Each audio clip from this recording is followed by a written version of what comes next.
Welcome to our channel. Today we how to disable server-side encryption in S3 bucket, complete guide step by step clearly.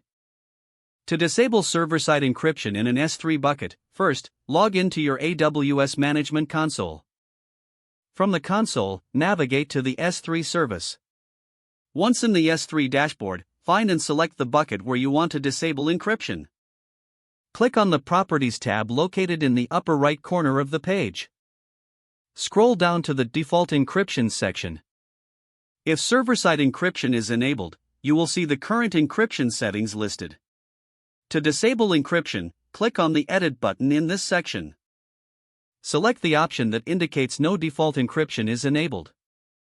After making your selection, scroll down and click the Save Changes button. You will receive a confirmation notification that your changes have been saved. It's important to note that existing objects in the bucket will retain their encryption settings. To fully remove server-side encryption from those objects, consider performing a copy operation without encryption. This action will create unencrypted copies of those objects. Ensure that your application meets security standards when handling unencrypted data. Review any compliance requirements related to data encryption in your organization. Now you have successfully disabled server-side encryption in your S3 bucket. If the page does not load, refresh the browser or try again in a private or incognito window. Make sure you are using the correct email address, then retype it carefully to avoid small typos. If your password is not accepted, use the reset option and create a new strong password you can remember. Check your spam folder for verification or security emails, then complete any requested confirmation steps. Enable two-factor authentication if available to improve account security and reduce unauthorized access risk. After signing in, review your profile details so your contact information and settings are accurate and current.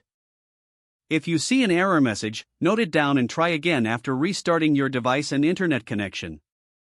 Log out when you finish, especially on shared devices, to keep your account and payment information secure. If the page does not load, refresh the browser or try again in a private or incognito window. Make sure you are using the correct email address, then retype it carefully to avoid small typos.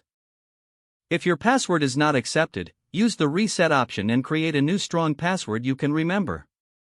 Check your spam folder for verification or security emails, then complete any requested confirmation steps. Don't forget to like this video and subscribe to our channel for more step-by-step tech guides.